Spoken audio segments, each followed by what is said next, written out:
የነሱ ኃጢያት የነሱ ግፍ ወደኛም ወደ ልጆቻችንም እንዲመጣ አንፈልግም ካወቃት ቀን ጀምሮ ግን ፍጹም ማንነቷን አያውቅም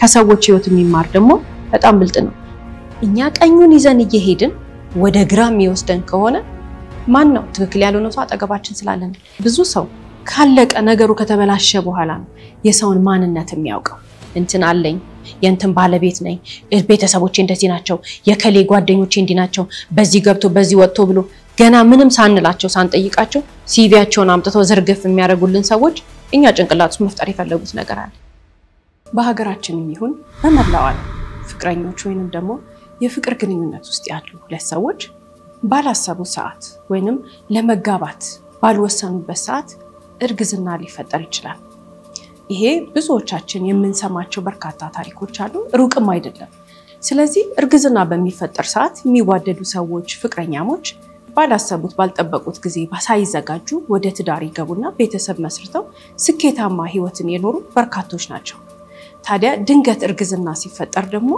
አንዳንድ ጊዜ አባት ወይንም ደግሞ ወላጅ የሚሆነው ግለሰብ ያንን እርግዝና ሳይቀበለው ቀርቶ የተለያየ የህይወት መስመርን ይዘው እናት ብቻዋን ልጅ መታሳድግበት ወይንም ደግሞ ከሁለት አንዳቸው ለወላጆቻቸው የሚሰጡበት አንዳንዴ አባት ተቀብሎ የሚያሳድግበት አጋጣሚ ብዙ ነው ቅርብ የሚባል አይነት የህይወት ተሞክሮ ያላቸው ሰዎች አሉ ወይንም ደግሞ በዚህ ኤክስፒሪየንስ ውስጥ የሚያልፉ ሰዎች ቅርብ ናቸው አጠገባችን ብዙዎች አሉ በልጅ ምክንያት ተጋባን ወይም ደግሞ በልጅ ምክንያት ሳናስበው ትዳር ውስጥ ገባን የሚሉ ሰዎች ብዙ ሰዎች ናቸው ወይንም ሳይዘጋጁበት ምናልባትም 2 3 4 አመት ለመቆየት በፍቅር አስበው ነገር ግን እርግዝና ስለተፈጠረ ወዲያውኑ የተጋቡ ሰዎች በርካቶች ናቸው ከዛ በተጨማሪ ደግሞ አንዳንድ ሴት እህቶቻችን ወደ ትዳር ውስጥ ለማግባት ወይንም ደግሞ የፍቅር ግንኙነት ውስጥ አብሯቸው ያለውን ሰው ወደ ትዳር ለማስገባት ብለው ሆን ብለው አረገዙ ሲባልም እንሰማለን ከዛ ቀጥሎ ወንዱ ተቀብሎት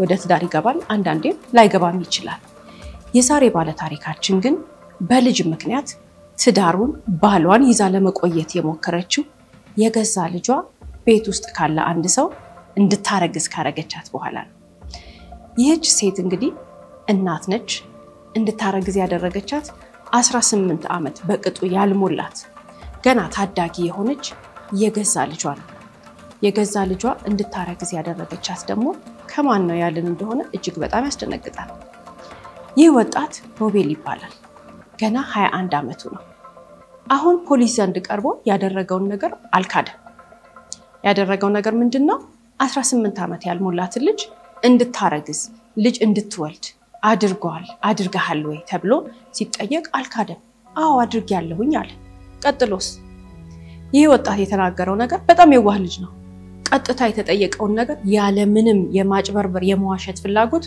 እውነቱን የሚናገር አይነት ልጅ ነው ይሄ ወጣት ሮቤል የሚናገረው ነገር ግን እጅግ በጣም አስደንጋጭ ነው ይህች ግለሰብ ሮቤል የእንጀራ ልጇ ነው ያ ማለት ምንድነው ሴቷ ልጅ ሜላት ትባላለች ሜላት የሷ ልጅ ናት ወንዱ ደግሞ የባሏ ልጅ ነው እነዚህ አራት በአንድ ቤት ውስጥ ቤተሰብ ሆነ ይኖሩ ሰዎች እንግዲህ ሜላትና ሮቤል ምንም እንኳን የስጋ ዝምድና ባይኖራቸው ግን ከህፃንነታቸው ጀምሮ አብረው ስላደጉ እህትና ወንድም ናቸው ግን እናት ተብላ በዚህ ቤት ውስጥ ቤተሰብ ውስጥ የእናትነት ኃላፊነት ለበርካታ አመታት ስትወጣ የነበረችው ግለሰብ ዛሬ ፖሊስ ዘንድ ቀርባ የተጠየቀችው ነገር ክዳለች ሸምጥጣለች አላቅም ብላለች እጅግ በጣም ውስጧ በተንኮልና በውሸት የተካነች ሴት ናት ሮቤል ግን እውነቱን ተናገረ ምንድነው ከዚህ ቤተሰብ ጀርባ ከዚህ ነገር ከተወለደው ልጅ ጀርባ ያለው ታሪክ ምንድነው ተብሎ ፖሊስ ገና ምርመራውን ሲጀምር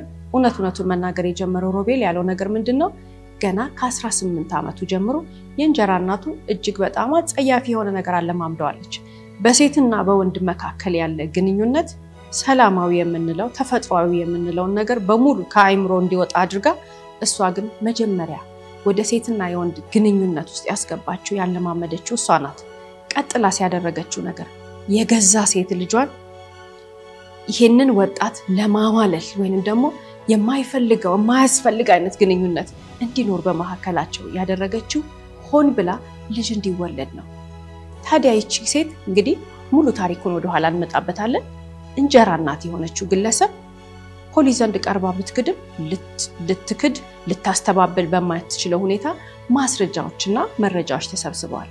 በጣም የሚያስገርመውና ልብ የሚሰብረው ግን ይሄ ታዳጊ ወጣት ከ18 ዓመቱ ጀምሮ ያለማመደችው ዛሬ በ21 ዓመቱ ምን አድርገዋለች? ይሄንን ተግባር እንዲፈጽም የሚገፋፋውን መድኃኒት እየሄደች ከፋርማሲ ገዝታ አምጥታ የሰጠችው የገዛችበት ፋርማሲ ተገኝቷል። የሚያሳዝነው ሌላ ነገርስ መጠጥ እንዲጠጣ ወደዚህ ነገር ውስጥ እንዲገፋፋ አባት ለስራ ከቤት በወጣበት ሰዓት ላይ በርካታ ነገሮችን አድርጋ ሁለቱ ታዳጊ ወጣት ልጆች ልጅ በመሐከላቸው እንዲፈጠር ያደረገችው ለምን እንደሆነ እውነቱ ሲወጣ የፖሊስ የምርመራ አባላትን ልብ ሰብሯል። ይሄንን ጉዳይ እንግዲህ ወደ ፍርድ ሲቀርብ ጉዳዩን የያዘችው ዳኛ ሴት ነበረች። የዳኛዋን አንገት እስከምትደፋ ድረስ ምክንያቷ ሲገለጥ እጅግ በጣም አሳዛኝ ነው። የገዛ ልጇን ከእንጀራ ልጇ ልጅ እንዲወልድ ያደረገችው ለምንድን ነው ሲባል የዳኛን አንገት ያስደፋ ፖሊሶቹን ደግሞ እጅግ በጣም ያስደነገጠውን እውነት ሙሉ ታሪኩን በዛሬ ስለ ሕይወት ፕሮግራማችን ይዘንላችሁ ቀርበናል። እስከ ፕሮግራማችን ፍጻሜ ድረስ አብራችሁን ቆዩ።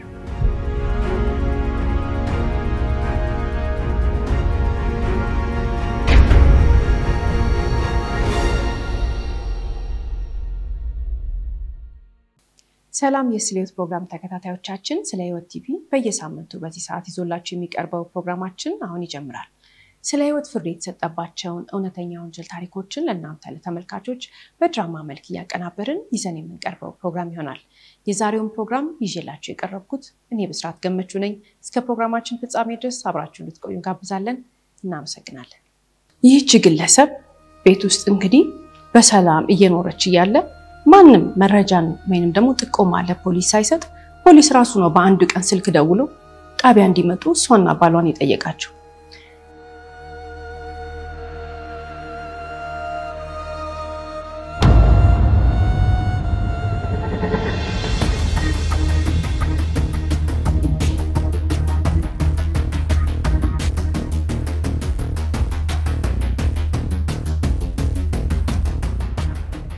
ታዲያ ወደ ጣቢያ በሄዱ ሰዓት አባት የሚናገረው ነገር አለ። ምንድነው?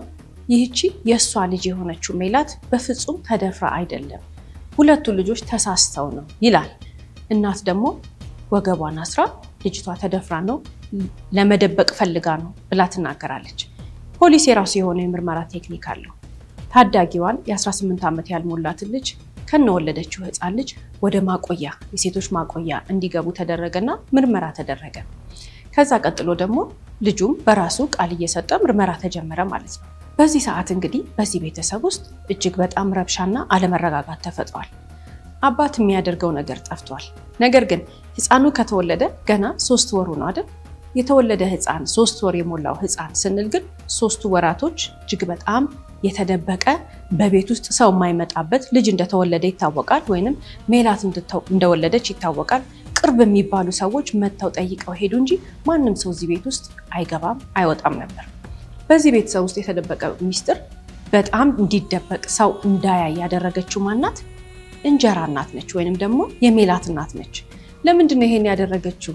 ቁጭ አርጋ ባለቤቷን ወይንም ደግሞ የበርካታ ዓመት የትዳር አጋሯን ሚስጥሩ እንዳይታወቅ ሜላትን እንዳሳመነቻት፣ አባት ማን ነው ስትባል ሮቤል ሳይሆን ሌላ ሰው ነው እንድትል እንደነገረቻትና ከዚህ በኋላ ይሄ ቤተሰብ ሚስጥሩን ደብቆ ህይወታቸውን እንዲገፉ እናት እንዳደረገች ነው እንግዲህ የተስማሙት።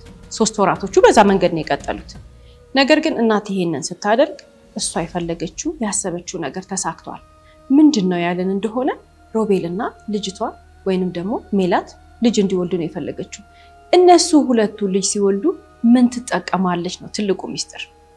ወደ ኋላ አሁንም ተመልሰን ታሪኩን ስንመለከት ይህች ግለሰብና የትዳር አጋሯ እንግዲህ የተገናኙት ከበርካታ ዓመታት በፊት ነው። ያኔ ሲገናኙ ሮቤል ገና የ11 ዓመት ልጅ ነበር። አባት ልጁን ለብቻ ለምን ያሳድጋል? የትዳር አጋሩን ገና ህፃን ሆኖ ሮቤል ነው በሞት ያጣት።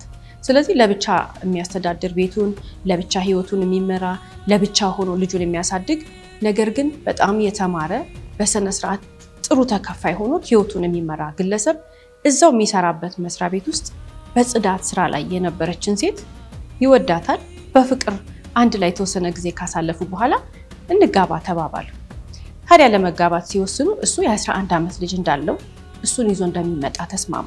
እሷም ደግሞ ወዲያው ምን አለች? አይ ቤተሰቦቿ ጋር የምትኖር የ5 ዓመት ህፃን እንዳለች ተናገረች። ያችን የ5 ዓመት ህፃን ሄዳ ተወልዳ ካደገችበት አካባቢ ከቤተሰቦቿ አካባቢ ይዛት መጣች። ተወልዳ ካደገችበት አካባቢ ሜላትን ይዛት ስትመጣ በጣም ተደሰተ። ከዚህ በኋላ የነዚህ ሰዎች ህይወት እንግዲህ ቀጥታ ሰላማዊ የሆነ 10 ዓመት ኖረዋል። 10 ዓመት ከኖሩ በኋላ ሮቤል 21 ዓመት ሆኖ ሜላት ደግሞ 18 ዓመት አልሞላትም፣ ገና 15 ዓመቷ ነው። የ15 ዓመት ልጇ ግን አሁን ምን ሆነ? ከእንጀራ ልጅ ወለደች ተብሎ ምርመራው ሲቀጥል እነዚህ 10 ዓመታት ውስጥ የተካሄዱት ነገሮች ነው የታወቀው። ምንድነው እነዚህ 10 ዓመታት ውስጥ የተካሄደው ነገር? አባት ልጅ መውለድ ይፈልጋል ወይንም ባል ልጅ መውለድ ይፈልጋል። እዚህ ጋር ልብ ማለት ያለብን ነገር ይህች ሴት ከዚህ ቀደም ልጅ መውለድ እንደማትችል ተነግሯታል በሕክምና። ስለዚህ ምን አደረገች? ከዚህ በኋላ ይሄ ግለሰብ ከሷ ጋር ልጅ መውለድ ካልቻለ በትክክል የሚያስረዳት ነገር ሌላ ቦታ ልጅ እንደሚወልድና ሌላ ትዳር ውስጥ እንደሚገባ ያስረዳታል። ለዚህ ነው እንግዲህ ገና በፍቅር ሰዓትም እያሉ በነዛ 10 ዓመታት ውስጥም ይሄንን ነገር ደጋግሞ ስለሚነግራት እሱን ለመያዝ ብላ ያደረገችው ነገር እንደሆነ ተደርሶበታል። የሚያስገርመው ነገር ግን ትልቁ ሚስጥር የተጋለጠው መቼ ነው ያለን እንደሆነ የሜላት ማንነት ሲጣራ ነው። ወደዚህ ቤተሰብ ውስጥ ፖሊስ የመጣው ማንንም ሰው ጥቆማ አልሰጠም ስንል ሌላ ሰው ግን ጥቆማ ይሰጣል። ማን ነው? ሜላት የዚች ግለሰብ የወለደቻት ልጇ አይደለችም። ይሄ አባት እንዲያገባት ስታስብ ወይንም ደግሞ ከሷ ጋር እንዲኖር ስታስብ ሜላት ልጇ እንደሆነች ያመጣችበት ምክንያት እንግዲህ ልጅ መውለድ እንደምትችል እሱ የምታሳምንበት ነገር ነው። ይህች ግለሰብ ከስሟና ከጾታዋ በስተቀር ምንም የተናገረችው እውነት የላትም። እድሜዋን ዋሽታለች። የሰው ልጅ ተወልዳ ካደገችበት አካባቢ ሰርቃ አምጥታ የራሷ ልጅ እንደሆነች አድርጋ አሳድጋለች። የ5 ዓመት ልጅ ናት እንግዲህ የዛን ጊዜ ሜላት ተሰርቃ ስትመጣ ማንንም ምንም አያውቅም።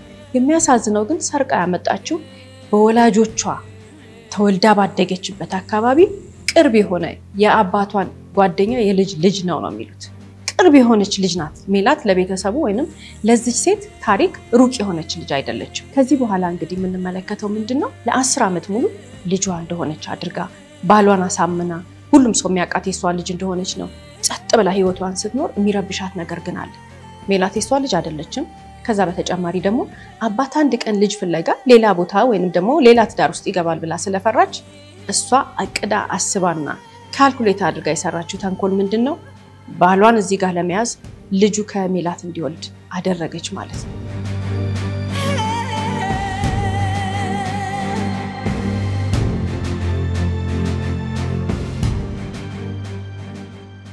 በጣም ጥልቅ የሆነ ተንኮል የምታስብ ሴት ነች። እውነትም ደግሞ ያሰበችው ነገር ተሳክቶላት ነበር። እነዛን 3 ወራቶች ባሏ በጣም ስለደነገጠ የ21 ዓመት ልጁ ከ15 ዓመት 18 ዓመት እንኳን ያልሞላት ልጅ ጋር ልጅ ስለወለደ በጣም ነው የደነገጠው። ይሄ አባት ሙሉ አቴንሽኑ ተሰብስቦ ከዚህ ቀደም ሜላት፣ ሮቤል እናት አባት ሆነው ሲኖሩ የነበሩ ሰዎች አሁን ህፃኑ ሲጨመር 5 ቤተሰብ ሆነው 3 ወራቶችን እናት በፈለገችው መንገድ ወይንም ሚስት በፈለገችው መንገድ ቤተሰቡ ህይወቱን ይመራ ነበር። ፖሊስ እንዴት መጣ? እሱ ነው ትልቁ ቁልፉ ነገር። ፖሊስ እንዴት መጣ ያለን እንደሆነ እቺ ግለሰብ ወይንም ደግሞ እናት የራሷ ወላጆች አሏት አይደል? ሜላት ተሰርቃ ከመጣችበት አካባቢ የሚኖሩ እነዚህ ሰዎች የራሷ አባት በጠና ይታመማሉ። በመጨረሻዎቹ የሳቸው የእድሜ ዘመን አካባቢ ላይ ግለሰቡ መናዘዝ እንደሚፈልጉ የአካባቢው ሽማግሌዎች በተለመደው ባህል መሰረት ተሰበሰቡ። ታዲያ እኚህ አባት ወይንም ደግሞ የዛሬው ባለ ታሪካችን አባት የሆኑት ግለሰብ መናዘዝ ሲጀምሩ መጀመሪያ ያላቸውን ንብረት ይሄ መሬት ይሄ እንደዚህ ለከሌ ብለው ተናዘው ከጨረሱ በኋላ ኑዛዜውን የሚቀበሏቸው ሰዎች ተፈራረሙ። ነገር ግን ግለሰቡ ልክ ተፈራርመው እነሱ ሲጨርሱና ኑዛዜውን እያለቀ ሲመጣ ማልቀስ ጀመሩ። ከዛ በኋላ ንስሐ መግባት እንደሚፈልጉ ተናገሩ። ሌሎቹ ቃላቸውን የሚቀበሉ ወይንም ኑዛዜውን የሚቀበሉ ሰዎች ወደ ውጭ ወጡ። ከዛ በኋላ በሃይማኖት አባት ፊት ብቻቸውን ሆነው መናገር የሚፈልጉት ነገር እንዳለ ተናገሩ። ምንድነው የተናገሩት ነገር? ይቅርታ መጠየቅ ፈለጉ። ማንን? የሜላትን ቤተሰቦች። ምክንያቱም ህፃኗ ስትሰረቅ ህፃኗ ተሰርቃ የዛሬዋ ባለ ታሪካችን የ5 ዓመት ልጅ ተወልዳ ካደገችበት አካባቢ ሰርቃ ስትሄድ የገዛ አባቷ ተባባሪ ነበሩ። ከ10 ዓመት በኋላ ግን እኚህ ሰው በሞት አፋፍ ላይ ሆነው ያንን ይዘው መሞት አልፈልጉም። ስለዚህ ለሃይማኖት አባት ተናገሩ። ያ የሃይማኖት አባት የተባሉት ግለሰብ ደግሞ የሜላትን ቤተሰቦች ጠሩ፣ እውነቱን ተናገሩ፣ ይቅርታ ጠየቁ። 48 ሰዓት ሳይሞላቸው እሳቸው ህይወታቸው አለፈ። ከዚህ በኋላ ለቅሶ አለ አይደል? በባህላችን ለለቅሶ የሚሰጥ ጊዜ አለ። ያ ጊዜ ሲሰጥ ይህቺ ግለሰብ ግን አልመጣችም። ለምን? ሰምታለች የተፈጠረውን ነገር። አባቷን ለመቅበር የተወለደችበት ሀገሯ አልሄደችም። ከዚህ በኋላ የሜላት ቤተሰቦች ግለሰቧ የት እንደምትኖር አድራሻዋ የት እንደሆነ ካጣሩ በኋላ መተው ቀጥታም አልጠየቋት። ወደ ፖሊስ ጣቢያ ሄደው በሰፈሯ ባለ ፖሊስ ጣቢያ ጥቆማ ሰጡ።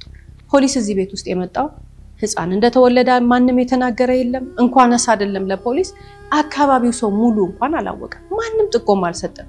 ልጃችን ጠፍታብናለች፣ ልጃችን በዚች ግለሰብ ተሰርቃለች፣ የምትኖረው እዚህ አካባቢ ነው ብለው የሜላት ቤተሰቦች መጡ። እነሱ ከመጡ በኋላ እንግዲህ ምርመራ ሲጀመር ሜላት ልጅ አቅፋ ነው ወደ ፖሊስ ጣቢያ መጣችው። በዚህ ምክንያት ነው እንግዲህ የዚች ግለሰብ ሜላትን ከመስረቋ እንደገና ደግሞ የ15 ዓመት ከ21 ዓመት የእንጀራ ወንድሟ ተብሎ ከሚታሰብ ግለሰብ ልጅ እንዲወልድ አድርጋ የሜላትን የሮቤልን የአባትየውን ህይወት እሷ ለፈለገችው የህይወት ዓላማ ብቻ እንዲሄዱ ያደረገችው።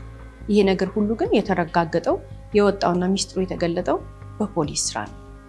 የሜላት ቤተሰቦች ግለሰቧን ለህግ አቅርበዋታል። ግለሰቧ እንግዲህ ለረጅም ጊዜ በምርመራ ሰዓት ስትክድ፣ ስትሸመጥጥ፣ ስታስተባብል የነበረውን ነገር በመጨረሻ ግን ሁሉም ማስረጃ ሲገለጥ ልታስተባብል በማትችልበት ሁኔታ እውነቱ ታውቋል። የዛን ጊዜ አመነች። በጣም የሚያሳዝነው ነገር እንግዲህ ለፍርድ ስትቀርብ ሴት ዳኛ ፊት ለምን ይሄን ሁሉ ነገር እንዳደረገች ስትጠየቅ የትዳር አጋሯ ከሷ ጋር እንዲኖር ለማድረግ ብላ የፈጸመችው ነገር እንደሆነ በግልጽ ነው የተናገረችው። ግለሰቧ ሜላትን ሰርቃ እንዳመጣቻትም አልካደችም። ነገር ግን የሜላት ስም ሜላት አይደለም፣ ቤተሰቦቿ ያወጡላትና መጠሪያዋ ስም ሌላ ነው። በዛው መንገድ ላይ የሜላት ስም ተስተካክሎ ወደ ቀድሞ መጠሪያዋ ተቀይሮ ከዛም በኋላ የወለደችው ህፃንና ራሷ ሜላት ቤተሰቦቿ ይዘዋት እንዲሄዱ ተደርጓል፣ በህግ አግባብ ማለት ነው። ከዚህ በተጨማሪ ግለሰቧ ልጅ ለሰረቀችበት እንዲሁም ደግሞ ህፃናቶቹን ወይንም ደግሞ ታዳጊዎቹን እዚሁ ስላስገባችበት የሚገባትን ቅጣት ተቀብላለች። ለሷ ትልቁ ቅጣቷ ግን የፈራችው የነበረው ከዛ ህይወት ውስጥ መውጣት ነው አይደል? የማይገባትን ሰው ለሷ ማይሆን ከሷ ማንነት ጋር ፍጹም የማይስማማ ደግ የሆነውን ግለሰብ ህይወቱን በአግባቡ የሚመራውን ግለሰብ ሚስቱ ሞታበት ልጁን ለበርካታ ዓመታት ለብቻው በሰላም ሲያኖር የነበረውን ግለሰብ ህይወት ውስጥ መጥታ እንግዲህ አታላው ማንነቷን ሌላ አድርጋ ለበርካታ ዓመታት ከኖረች በኋላ ግለሰቡ እውነቱን ሲያውቀው ምንም ጊዜ አላጠፋ ወዲያውኑ ወደ ፍቺ ነው ሄደው። እሷ ማረሚያ ቤት ሆና ፍቺው ተጠናቀቀ። ታዲያ እዚህ ጋር ስንመለከት የሚያሳዝነው ማን ነው? የ21 ዓመቱ ወጣት ነው። የ21 ዓመቱ ወጣት ምንም ባላሰበው ባላቀደው ባልበሰለ ለዚህ ነገር ዝግጁ ባልሆነ አይምሮ የልጅ አባት ቢሆንም ልጁን ግን አጥቶታል ወይንም ተለይቶታል። ልጁን መጠየቅ ይችላል፣ ልጁን ማየት ይችላል። ነገር ግን የገባበት ህይወት ግን እጅግ በጣም አስቸጋሪ ነው። ከዚህ በኋላ እንግዲህ ሮቤልና አባቱ አንድ ላይ ህይወታቸውን ቀጠሉ። ሜላት ደግሞ ልጇን ይዛ ወደ ቤተሰቦቿ ሄደች። ግለሰቧ በማረሚያ ቤት ህይወቷን ቀጠለች ማለት ነው። የሚያስገርመው የሜላት ቤተሰቦች በሽምግልና ወይንም ደግሞ በባህላችን መሰረት የገንዘብ ካሳ እንድትከፍል ግለሰቧ ይደረግ ተብሎ ነበር። ከዛ በተጨማሪ ራሱ የሮቤል አባትም ሜላትን እንደ ልጁን ያሳደጋት 10 ዓመት ይህችን ልጅ ማሳደግ ቀላል አይደለም። ስለዚህ ለቤተሰቦቿ ካሳ ለመስጠት ፈልጎ ነበር። በፍጹም አልተቀበሉም። እነሱ የፈለጉት በዛ የድህነት ኑሮ ውስጥም ቢሆኑ ልጃቸውን ብቻ ነው። ልጃቸውን ከነ ልጃቸው ይዘው ወደ መጡበት ቦታ ሄዱ። ከነሱ ስብዕና ወይንም ደግሞ ከነሱ ማንነት ጋር ስናወዳደራት ግለሰቧን ግን ፍጹም ማንነት የሌላት እጅግ በጣም ጨካኝ የራሷን ሐሳብ ብቻ ለማሳካት የማንንም ህይወት ቢበላሽ ግድ የማይሰጣት ግለሰብ የፈጸመችው ወንጀል በርካቶችን አሳዝኗል፣ በርካቶችን ልብ ሰብሯል። እንግዲህ የሜላት እናት 5 ዓመት ያሳደገቻት ልጇ በህይወት አለች የለችም፣ ፈልጋን የጠፋችው ሰው ወስዷት ነው፣ ምንም የምታውቀው ነገር የለም። በዛን ወቅት ሜላት በተወሰደች ጊዜ የሷ ቤተሰቦች ወይንም ደግሞ የሚስት ቤተሰቦች ወይንም የሜላት እንጀራ እናት ቤተሰቦች አብረው ሲያፋልጉ ነበር። አባቷ በመጨረሻ ሰዓታቸው ላይ ህይወታቸውን ሊያልፍ ሲል ኑዛዜ ሲናዘዙ እውነቱን ይናገሩ፣ ይቅርታ ይጠይቁ፣ ንስሐ ይግቡ እንጂ እሳቸው ግን 10 ዓመት ሙሉ ያ ቤተሰብ ሲሰቃይ ያዩ ነበር 10 ዓመት ሙሉ ያ ቤተሰብ ሲንገላታ ያዩ ነበር እናቷ ልጇ የት እንደሄደች ማወቅ ወይንም ደግሞ መልስ መጠየቅ ስትፈልግ መታ መታስጨንቃቸው መታማክራቸው የቅርብ ጎረቤቶቿ ቤተሰቦቿ ነበሩ ግን ስምን ያሉት አንዲት ነገር አልተናገሩ እሳቸው ብቻ ልጃቸውን ያለቻቸው ነገር ማድረግ ነው የሚፈልጉት እንግዲህ እዚህ ጋር ምን መለከተው ነገር ማንንም ሰው ከህሊናው ያመልጥ ማንንም ሰው በስተመጨረሻ ኡነቱን ከመናገር አይተርፍም ህሊና የሚበላው ሰው በስተመጨረሻ አልጋ ላይ ከወደቀ በኋላም ቢሆን ኡነቱን ይናገራል እኚህ ግለሰብ እንግዲህ በስተመጨረሻ ህሊናቸውን የበልናቸው ነገር ይዘውት መሞት የማይፈልጉትን ኡነት የሰሩትን ኃጢያት ሲናገሩ ልጃቸው ላይ ምን እንደሚመጣ ያቃሉ የሜላትን ቤተሰብ እናት አባት አክስት አጎት አያቱን ሰብስበው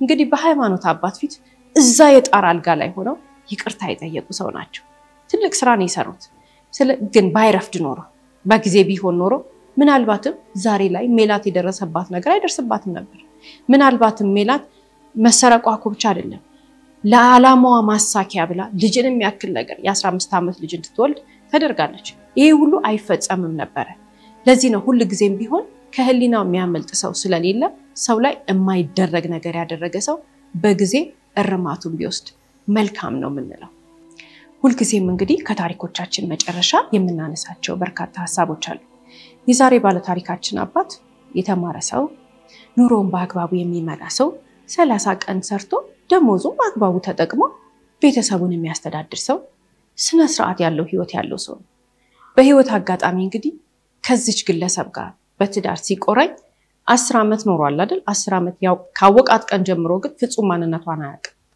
አጠገቡ ያለች ማያውቃት ሴት ናት አጠገቡ ያለች ፈጽሞ ማንነቷን ያልተረዳው ሰው ከስሟና ከጾታዋ በስተቀር ስለዚህ ሴት ምንም ኡነት የለም ብሎ የተናገረ ሰው ነው ኡነቱን ነው አንዳንድ ሰዎች አጠገባችን ሲኖሩ ህይወታቸው ማንነታቸው ከኋላ ታሪካቸው ሰርተው የመጡት ነገር ገንብተው የመጡት ነገር በርካታ ነገራቸው እንግዲህ ማን እንደሆኑ ላናቅ እንችላለን አብዛኞቻችን በእንደዚህ አይነት ኤክስፒሪየንስ ሊኖረን ይችላል ትልቁ ነገር ግን እንደነዚህ አይነት ፕሮግራሞች የሚጠቅሙት ቅድሚያ መከላከል የሚቻልበት ወይንም አጠገባችን ያለው ሰው ምን እንደሆነ እንድንረዳ ከሌሎች ህይወት የምንማርበት ነው አይደል ከዛሬ ባል ታሪኮቻችን አይተን ተመልክተን ከመናነሳቸው ሐሳቦች ትልቁና በጣም አስፈላጊው ነገር ምንድነው ሰዎች 10 ዓመት 20 ዓመት 30 ዓመት 40 ዓመት 50 ዓመት ከዛም በላይ አጠገባቸው ያለውን ሰው ሳያውቁት ህይወታቸው ወደ ማይገባ መንገድ ሄደው ይኖሩ በርካቶች ናቸው በርካታ ሰዎች በህይወታቸው ለፍተው ጥረው ግረው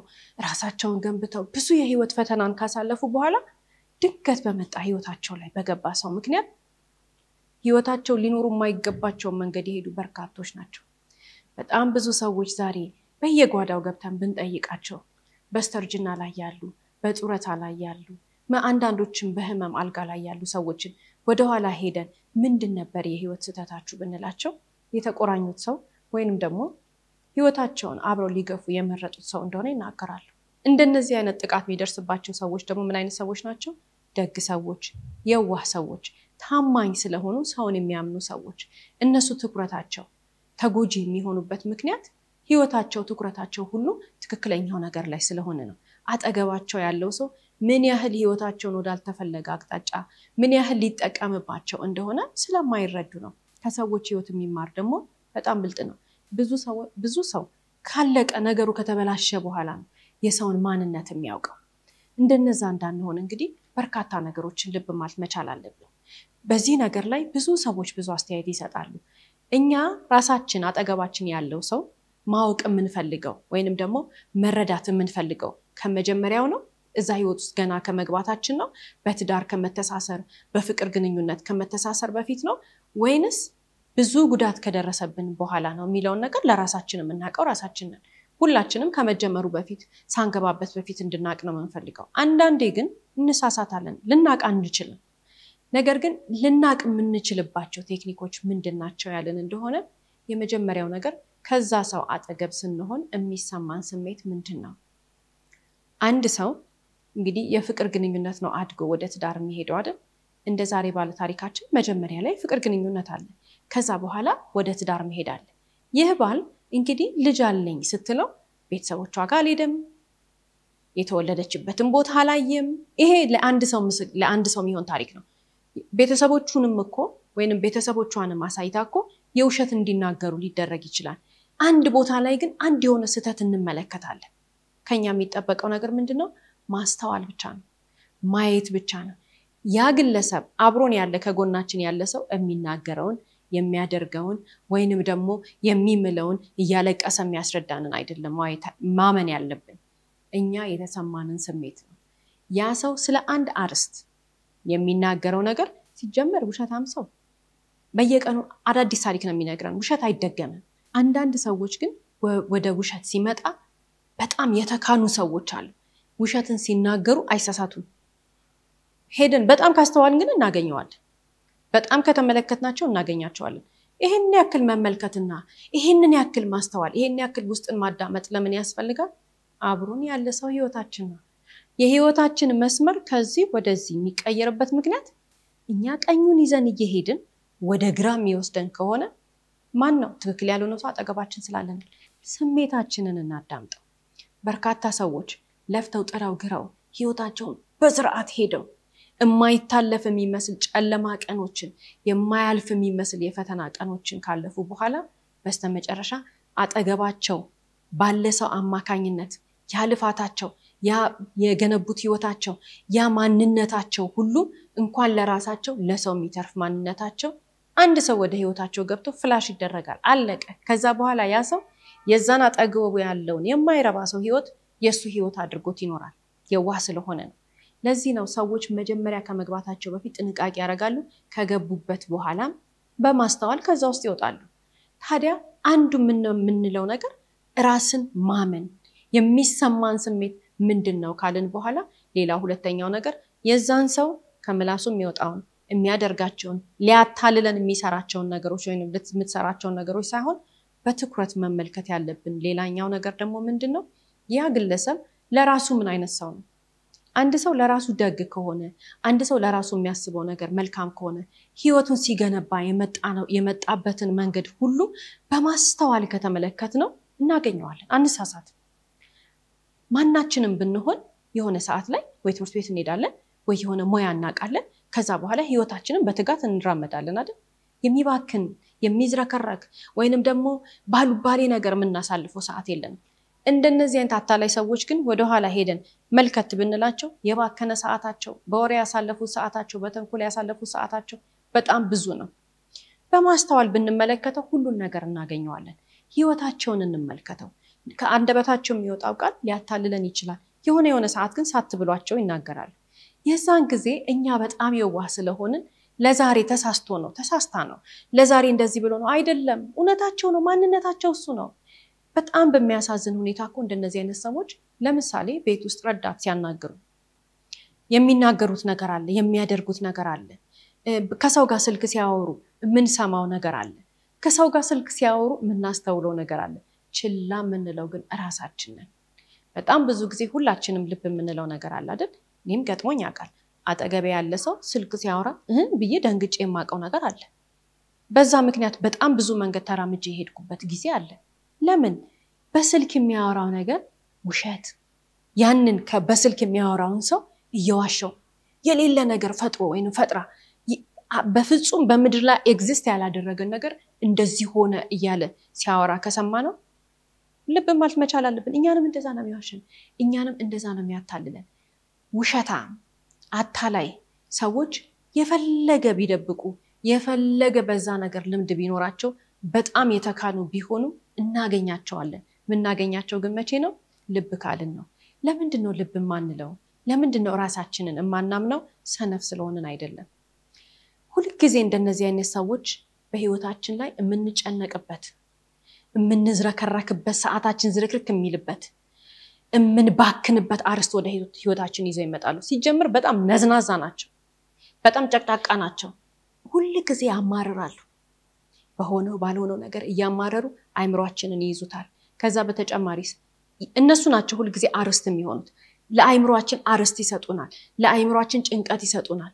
ህይወታችን ታዲያ እኛ ከኋላ ገንብተን የመጣነው ማንነታችን ስርዓት ያለው መንገዳችንን እንተውና የነሱን ችግር ስንፈታ የነሱን አርስት ስናዳምጥ የኛን ነገር እንረሳዋለን በዚህ ሰዓት ነው ሰው ራሱን ማዳመጥ የሚያቀተው በዚህ ሰዓት ነው ሰው ከራሱ ጋር መገናኘት የሚያቀተው ሰነፍ ሆኖ ሳይሆን በተንኮለኛ ሐሳብ ተይዞ ነው ለብቻችን ሆነን ጊዜ ሰጥተን ለራሳችን ከአይምሮአችን ጋር የምናወራበት ደቂቃዎች ያስፈልጉናል ከተቻለም ሰዓታት ሰው ስልክ ሳያወራ ቲቪ ሳያይ ምንም ነገር ሳያደርግ ከራሱ ጋር ብቻ ሆኖ ምን ያደረኩ ነው ህይወቴ የቱ ጋር ነው ያለው የቱ ጋር ተሳስቻለሁ መንገዴ ትክክል ነው ወይ ብለን የምናስብ ከሆነ ራሳችንን በጣም እንወዳለን ለራሳችን ክብር የምንሰጥ ከሆነ ለህይወታችን የምንጨነቅ ከሆነ ራሳችንን በጣም የምንንከባከብ ሰዎች ከሆነ ቁጭ ብለን ከራሳችን ጋር መማከር አለብን በዛ ሰዓት ነው ፈጣሪ የሚረዳን በዛ ሰዓት ነው ከፈጣሪ የሚነገረንንም ነገር የምንሰማው ብዙ ጊዜ ሰዎች የጥሞና ሰዓት ይሉታል የጸሎት ሰዓት ይሉታል ከዛ ውጪ የሆነ ሰዓት ግን ከራሳችን ጋር ያስፈልገናል ከራሳችን ጋር ለስብሰባ ቁጭ እንላለን ከራሳችን ጋር ለስብሰባ ቁጭ ስንል ምንድነው የምናደርገው እውነቱን ነው የምንናገረው የተሰማንን ነገር ነው የምናስበው የተሰማን ዝብርቅርቅርቅ ይልብናል ሐሳብ አይደል መጻፍ ያስጨነቀንን ነገር ቁጭ ብለን መጻፍ ያስጨነቀንን ነገር ቁጭ ብለን ማጤን የቱ ጋር ነው ስህተት ያለው ብለን ለራሳችን መፍትሄ ማበጀት ይሄንን ትምህርት ቤት አልተማርንም ይሄንን ወላጅ ነግሮ አላሳደገንም አሁን ግን እናቃለን ቴክኖሎጂ እድሜ ለቴክኖሎጂ በተለያየ መንገድ እየሰማን ነው አሁንም እያወቅን ነው አይደል ስለዚህ ሲያስጨንቀን ህይወታችን ወዳልተገባ አታላይ በሆነ ሰው አጠገባችን ካለ ካላወቅን ያታለለን እንዳለ ይሄ ዛሬ ባለ ታሪካችን እኮ አላወኩም ነበር አለ ካወቃት ቀን ጀምሮ አያቃትም 10 አመት የሚያቃትን ሴት አያቃትም ማንነቷን እንደዛ እንዳንሆን ዘመናችን እንዳይበላ በረከታችን እንዳይበላ ከፈጣሪ የተሰጠን ጸጋ እንዳይበላ ጊዜያችንን ዘመናችንን ብዙ ምን ገነባውን ማንነታችንን ሳንገነባ ዝርክርክ ሰው አጠገባችን ሆኖ እኛም እንዳንዝረከረክ ከራሳችን ጋር መመካከር አለብን አዎ ሁላችንም ወደ ፈጣሪያችን ጥያቄ እንጠይቃለናል የፈጣሪን መልስ ለመስማት ቁጭ ማለት ከራስ ጋር ያስፈልጋል እንደነዚህ አይነት ሰዎች አጠገባችን ሲኖሩ በጣም ህውከትና ቻቻታ በህይወታችን አለ ህውከት ቻቻታ በየጊዜው ማይፈታ ርስት በየጊዜው የሚያነጫንጭ ነገር በየጊዜው ችግር የሚሆን ነገር ይዞ የሚመጣ ሰው ሲጀመር ምን ልንሆን ጥምረትን ፈጥራለን እንደዚህ አይነት ሰው አጠገባችን መኖር የለበትም ህይወታችንን በስነ ስርዓት ገንብተን የመጣን ሰዎች ነን ህይወታችንን ባለን አንዳንድ ጊዜ እኮ በዜሮ ኦፖርቹኒቲ ምንም አይነት የህይወት ድጋፍ ሳይኖረን እኮ ራሳችንን ያደረስን ሰዎች አለን ብዙ ቦታ ምንም ነገር ማንንም ሳይሰጠን ምንም ነገር ማንንም ሳያደርግልን የሚመለከተን ሳይኖር በርታ በርቺ የሚለን ሳይኖር ሂድ ሩጥ ሂጂ ሩጪ ደግፍ ራስሽን አሳድጊ ተማር ስሪ የሚለን ሳይኖር እኮ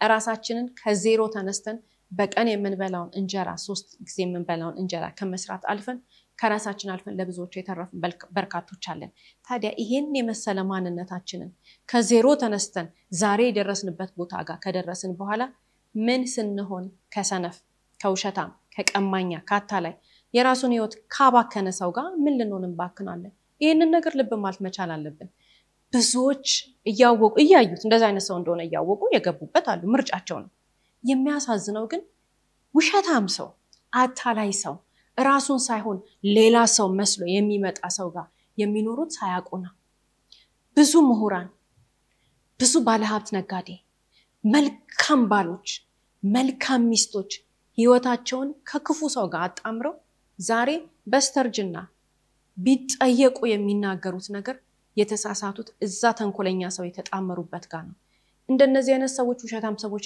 ሲጀመር የሚመጡት ማንጋ ነው በእጁ አንድ ነገር ያለ ሰው ትልቁ ግን የሚፈልጉት ነገር ምንድነው ከፈጣሪ ብርሃን የተሰጠውን ሰው ነው ፈጣሪ ብርሃኑን ያበራለት ሰው ማለት ሁሉ ነገር የሚሳካለት ሰው ነው የነካው ሁሉ የሚሳካለት ያየ ሁሉ የሚሆንለት ሰው ምናልባት በአለም ሲታይ በሰውኛ ሲታይ እጁ ላይ ንብረት ምናም ላይቆጠር ይችላል ህይወት ግን አለው ደስታ ግን አለው ፈጣሪ ህይወቱን ያበራለት ፈጣሪ የባረከው ሰው እውነተኛው ሰው ፈጣሪን የሚፈራ ሰው ህግን የሚያቅሰው እኮ በረከት አለው አጠገቡ ስንቀመጥ ደስ ይለናል ከዛ ሰው ጋር ስንሆን ኢነርጂው ለሁሉም ሰው የሚበራ ነው ኢነርጂው ለሁሉም ሰው የሚጋባ ሰው ነው ቀና ሰው ነው አላርም ነው ከእንቅልፉ የሚቀሰቅሰው ተኝቶ ነው የሚያድረው እንደነዚህ አይነት ሰዎችን ነው እነዚህ ተንኮለኛ ሰዎች ቀማኛ ሰዎች ጥቅመኛ ሰዎች ሌባ የሆኑ ሰዎች መጥተው ጥምረት ውስጥ የሚገቡት የሚያሳዝነው ግን እንደ ዛሬ ባለ ታሪካችን ህይወቱን ገንዘቡን ማንነቱን ብቻ አይደለም የሚወስድበት ወይንም የሚወስድባት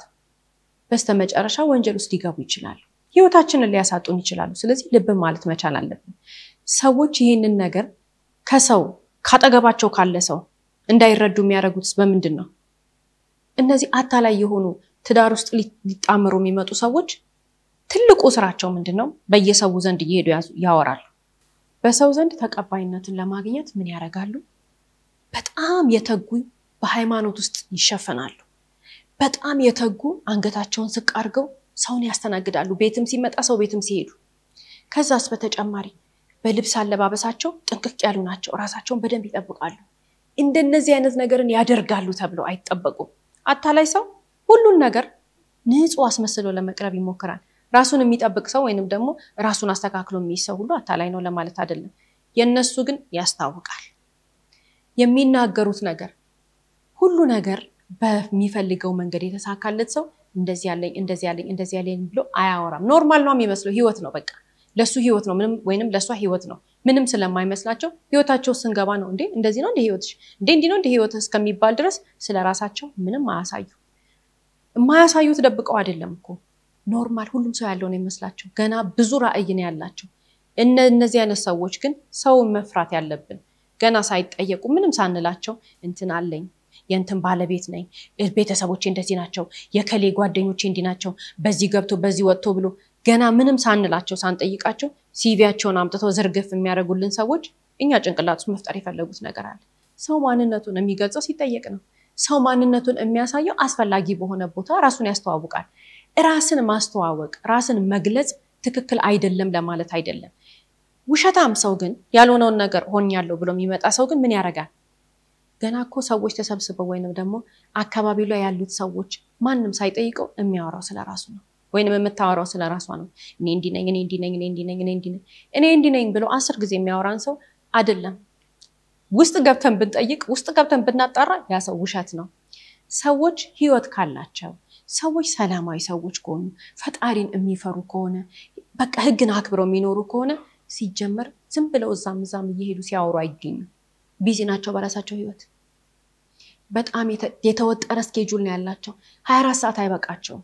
እንደነዚህ አይነት ሰዎች ናቸው አጠገባችን ሊሆኑ ጥምረት ልንፈጥር ህይወታችን ልንገፋ የሚገባን እንጂ በጉራ በውሸት በማታለል ሰውን ተጠግቶ ሰው ሆናለሁ ብሎ በማሰብ ሰው ህይወት ውስጥ የሚገቡ ሰዎችን በፍጹም ከነሱ መራቅ ነው ያለብን። ታዲያ አንዳንድ ጊዜ የዛሬ ባለ ታሪካችን ለምሳሌ ከ10 ዓመት በኋላ ነው ሁሉ ነገር የተገለጠለት አይደል? እኛም እንደዛው አመታት ከሄዱ በኋላ ከአንድ ዓመትም አንድ ወርም ጀምሮ 10ም 20ም ዓመት በኋላ አጠገባችን ያለው ሰው ትክክል እንዳልሆነ ልንረዳ እንችላለን። በቃ የምናየው ነገር በሙሉ እንደማይሆን እንረዳለን አይደል? ከዛ ግን ትልቅ የሚይዘን ነገር ምንድነው? ፍርሃት ተፈጥሮ ነው። ማናችንም እንፈራለን። እንደነዚህ አይነት ሁኔታ ላይ ብንቀመጥ የሰነፍ ሰው አይደለም ፍርሃት ሰው የሚፈራው የተፈጥሮ ነው። በቃ ሁላችንም በተለይ በእኛ ማህበረሰብ ውስጥ በጣም ብዙ ምላስ እንፈራለን። ሰው ምን ይለኛል የሚለውን ነገር በጣም ነው የምንፈራው። ከዛ ቀጥሎስ ከዛ ህይወት ውስጥ ወጥተን ሌላ ህይወት ውስጥ ማሰብ እንፈራለን። ብዙ የሚተሳሰሩ ነገሮች አሉ። ብዙ የተያያዙ ነገሮች አሉ። እነዛን ነገሮች ብጥስ አድርጎ መውጣት በጣም ነው የምንፈራው። የሚያስፈራን ደግሞ ሌላው ነገር ለምንድን ነው?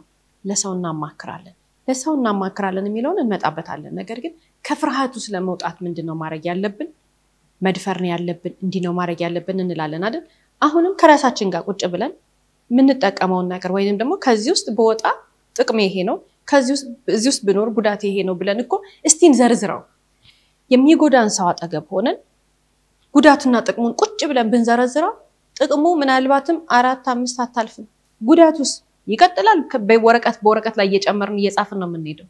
ራሳችንን አንክድም። የዛን ጊዜ ጥቅማችን ነው የሚበልጠው ጉዳታችን ነው የሚበልጠው? ህይወታችን ነው የሚበልጠው ወይስ የዛ ሰው ህይወት ነው የሚበልጠው? ራሳችንን መወሰን መቻል አለብን። ፍርሃት ውስጣችን ካለ ሰነፍ ስለሆነን አይደለም፣ የተፈጥሮ ነገር ነው። አሁንም እንደምናደርገው እናስተውላለን። የተበደልነውን ነገር ወይንም ደግሞ በዛ ህይወት ውስጥ የተጎዳነውን ነገር በወረቀት ዝርዝር አድርገን ከጻፍነው በኋላ አንመለስም። ነገር ግን ባለሙያ ማየት መልካም ነው። ባለሙያ በጣም ያግዘናል። ታዲያ ባለሙያ ከማገዝ ወይንም ደግሞ ለባለሙያ ከመናገር ይልቅ እኛ ምን እናደርጋለን?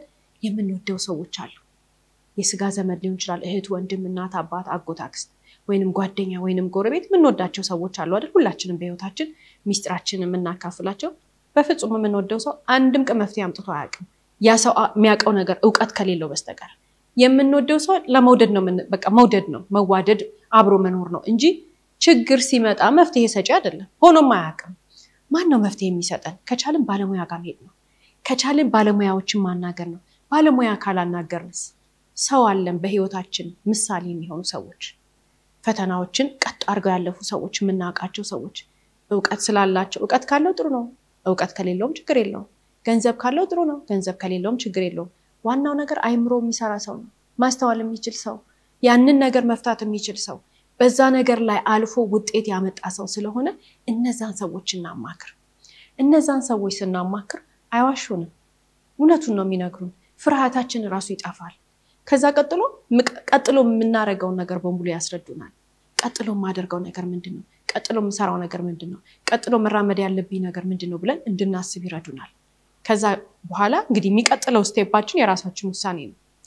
ሁሉ ጊዜም ቢሆን ማሰብ ያለብን ግን አንድ ቀን በጨመረን ቁጥር አንድ ቀን መከራ ራሳችን ላይ እየጨመረ ነው በተለይ አታላይ ሰው አጠገባችን ሆኖ ለረጅም ጊዜ ሳናቆይተን ከዛ በኋላ ግን እነዛን ሰዎች እውነቱን ካወቅንባቸው በኋላ እንዳወቅን ካወቁ በጣም ትልቅ ችግር ውስጥ ነው ያለነው ራሳችንን በፍጥነት ከዛ አካባቢ ማራቅ መቻል አለብን የዛሬ ባለ ታሪኮቻችንን ስንመለከት ሌላ የምንረዳው ነገር እንግዲህ ይህች ግለሰብ ገና በጠዋቱ ይሄ ትዳር ሲመሰረት ህፃን ልጅ ሰርቃ አምጥታለች ህፃን ልጅ ሰርቃ እንዳመጣች ባሏ አያውቅም ይሄ ነገር እንግዲህ ከዚህ ውስጥ የምንማረው ወይንም ደግሞ የምንመለከተው ነገር አንዳንድ ጊዜ አጠገባችን የመጣ ሰው ከኋላ ወንጀል ይዞ የመጣ ነው ከኋላው ማይደረግ ነገር አድርጎ የመጣ ነው በህግ መጠየቁ ብቻ አይደለም አንድ ሰው አንድ የማይደረግ ነገር ካደረገ መቼም በምድር ይከፈለዋል ማንንም የማይከፈለው የለም ለዚህ ነው ግፈኛ ሰዎች አሉ አይደል ክፉ ነገር የሚያደርጉ ሰዎች ከእንደነዛ አይነት ሰዎች ጋር አብረን ህይወታችንን ጥምረት ያደረግን ከሆነ የነሱ ግፍ የነሱ ኃጢያት ሲከፈላቸው የዛ ግፍ አብረን ተካፋይ ነው የምንሆነው ግፍ የሰራ ሰው ሰውን የሚጎዳ ሰው ኃጢያት የሰራ ሰው ተንኮለኛ ሰው ሰውን ያታለለ ሰው ሰውን የበደለ ሰው እንደው ህግ ባይደርስበትና ዝም ብሎ እድሜው ቢቀጥል እንኳን አለቻ ጊዜ ተከፈለዋለች ወይንም ይከፈላታል የዛን ጊዜኛው አብረን ነው ዋጋ የምንከፍለው እኛስ ምርጫችን ነው እኛ ፈልገን ነው እኛ ዛ ህይወት ውስጥ እንኖር ብለን ነው አይደል ምን ሲሆን ልጆቻችን ዋጋ ይከፍላሉ አብረው ምን ሲሆን የልጆቻችን በረከት አብሮ ይበላል ክፉ ሰው አጠገብ ያለ ሰው በረከቱ ይጣፋል ክፉ ሰው አጠገብ ያለ ሰው ጸጋው ይጣፋል ክፉ ሰው አጠገብ ጋር ህብረት የፈጠረ ሰው ህይወቱ በሙሉ ጨለማ ነው እኛ መርጠን ነው ከክፉ ሰው ጋር አይደል ተጣመርነው እንበል የሚያሳዝነው ግን ልጆቻችን ዋጋ ይከፍላሉ ምንም ሳይጠይቁን ወለዱን ሳይሉን የተወለዱ ልጆች ከፈጣሪ የተሰጡን ስጦታዎች መልካም ወላጅ ጋር መልካም ሰው ጋር ሆነን ህይወታቸውን እንዲመሩ ልናደርግ ሲገባ ጨለማ ውስጥ አድርገናቸው የነሱንም ህይወት እንረብሻለን እዚህ ጋር ማስተዋል መቻል ያለብን ልጆቹን እንዴት ይነካል የሚሉ ሰዎች አሉ ግፍ ሰርቶ የመጣ ሰው ወይንም ግፍ ሰርታ የመጣች ሰው በህይወታችን መርጠንና ፈልገን ከነሱ ጋር ስንጣመር አንዳንድ ጊዜ ሳናቅ ነው አውቀን ባወቅን ሰዓትና ደቂቃ ግን ማስተካከል የሚባል ነገር አለ ይቅርታ ማስጠየቅ ካሳም እንዲከፍሉ ማድረግ እነዛን ሰዎች የተበደሉትን ሰዎች ወይንም አጠገባችን ያለ ሰው የበደላቸውን ሰዎች ጋር እርቅ መፍጠርና ማስተካከል የሚባል ነገር አለ እዛ ውስጥ መሄድ ከማይፈልግ ከሆነ ያ ሰው ያንን ነገር ማረም ማስተካከል የማይፈልግ ከሆነ በህግ የሚጠየቅ ከሆነ በህግ አስተካክሎ ነገሩን ማስተካከያ የማያደርግ ሰው ከሆነ የእውነት ከዛ ሰው አጠገብ መቀመጥ የለብንም ሰው ላይ ያደረገው ነገር እኛ ጋር ያደርጋል ምክንያቱም ልቡ ወይንም ልቧ አልተስተካከለም የአንድ ቀን ወይንም ደግሞ የአንድ አመት ስተት አይደለም ይሄ ማንነት ነው ውስጧ ወይንም ውስጡ የተገነባው በዚህ ነው